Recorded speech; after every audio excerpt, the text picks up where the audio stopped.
Welcome to the Steve Stine Guitar Podcast, brought to you by guitar-zoom.com. If you want to improve your guitar playing, keep listening. If you want to improve even faster, go to guitar-zoom.com, where you'll find all of Steve's premium courses, masterclasses, and memberships that'll help you quickly and easily improve your playing. Now here's your host, Steve Stine.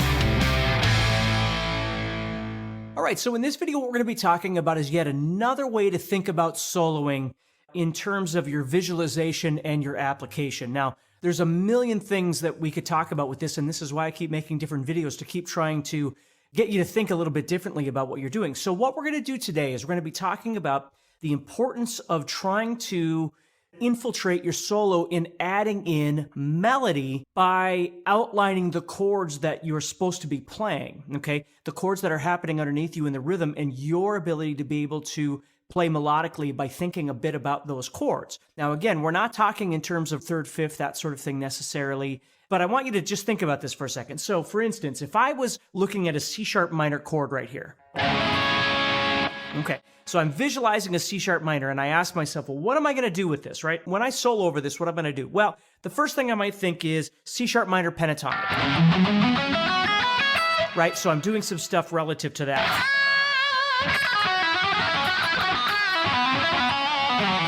Which is fine. Again, there's nothing wrong with that at all. But let's dig a little bit deeper and think, okay, so if that C sharp minor was being played, what are some things that we could do that maybe would address or reflect the chord itself a little bit more? So if I go back to that again, okay, and I'm going to stay in that same position, but maybe what I'm going to do this time is I'm going to utilize a bit more of the actual C sharp minor scale, what we call the natural minor scale, or Aeolian, which would look more like this.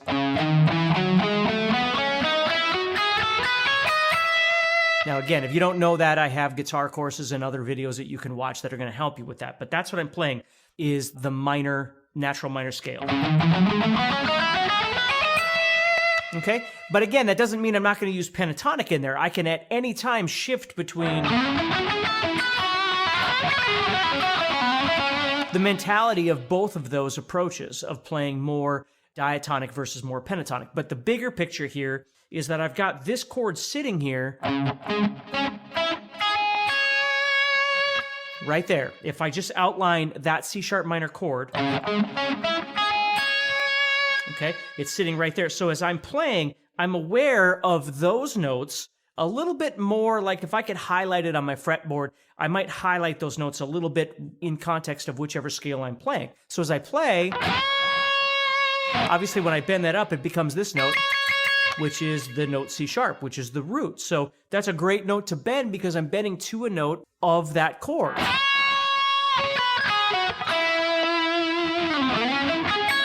So sometimes what I'll do is, as I'm playing, kind of outline some of those notes of that chord, and then I'll drop back into a scale, right? Or something like that, okay? But there's some other things I want you to be able to visualize here too. Let's say I was looking at C sharp minor, but I'm going to look on this side. So there again, what I'm playing is what we call the root, the minor third, and the fifth right there. And then it starts all over. And it keeps going over here. But again, if I keep playing over here, I kind of wind up in another position. I don't want to do that. So what I'm going to do is visualize it like this.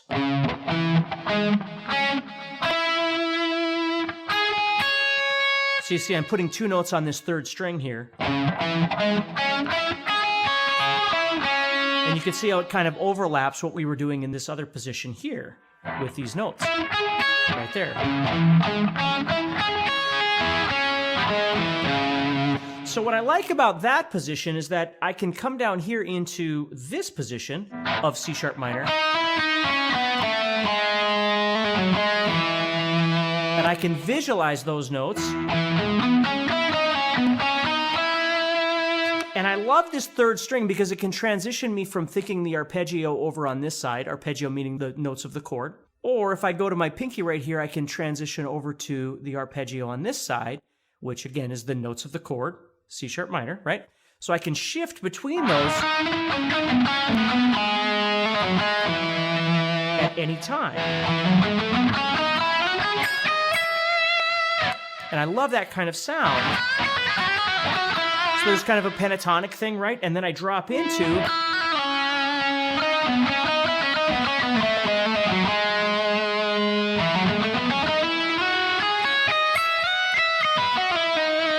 into whatever I want. So I'm visualizing the C sharp minor on this side. Now I could keep going and visualize C sharp minor as a 5th string bar chord right here, which gives me this shape.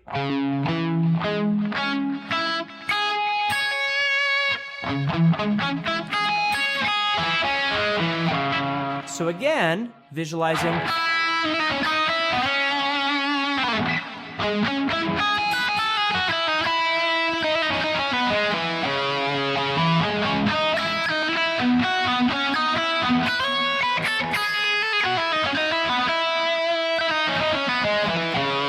Okay, and then outlining those notes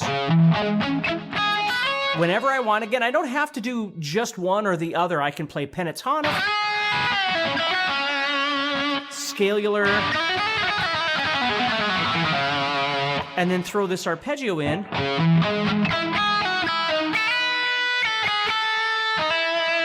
Anytime I want.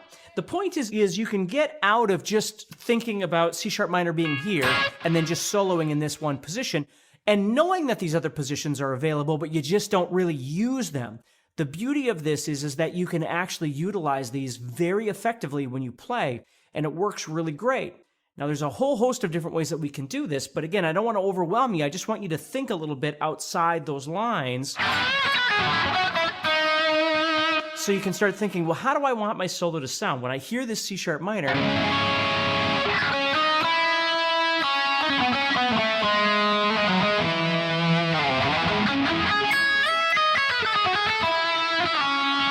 right? I could outline that, or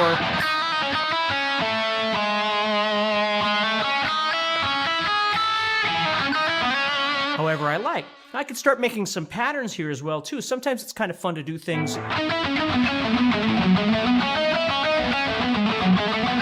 where you're doing things like that.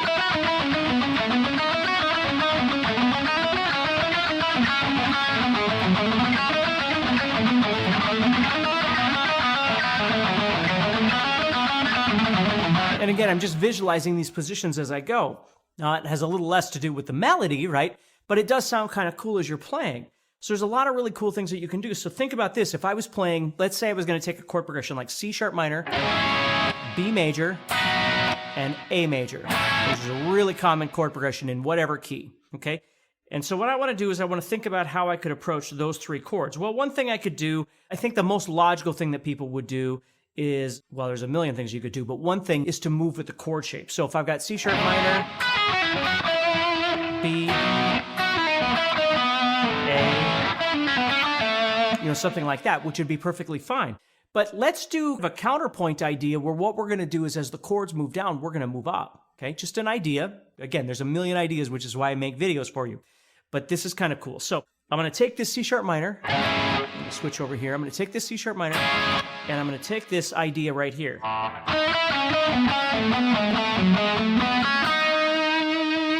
Okay, in any way I want. Maybe I'll do it that way. Maybe I'll play this.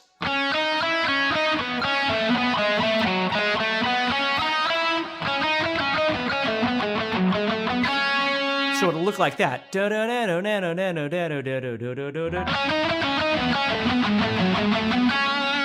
Okay?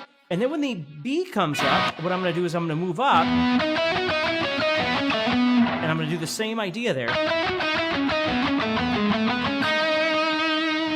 So the chord is moving down, but I'm moving up.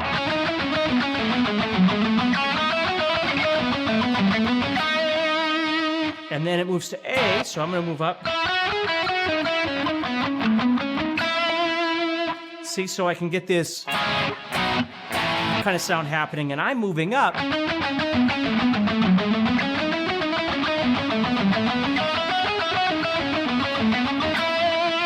You see it? It sounds kind of cool. I should be, I don't want that note. That's the one I think it was playing. I want this. Okay? So there's just a million ways that you can approach this that are kind of cool. So if you start thinking about it, you implement all these different ways of playing. You're thinking about your pentatonic, bluesy stuff.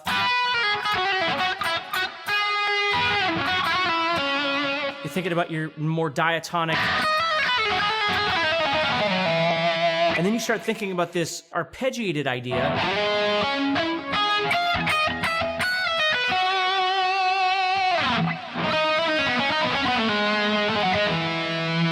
Right?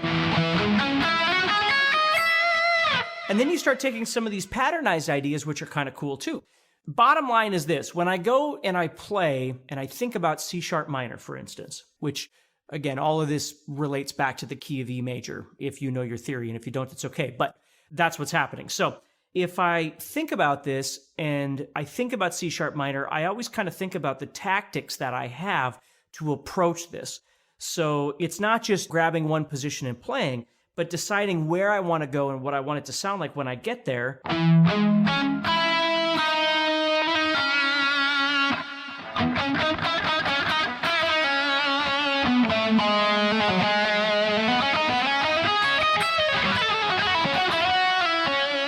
You see, there's lots of different things. And if I go to this main position, I tend to use a lot more of the pentatonic-y, bluesy stuff within my diatonic playing as well, because I'm never going to escape those kind of sounds, because I love that kind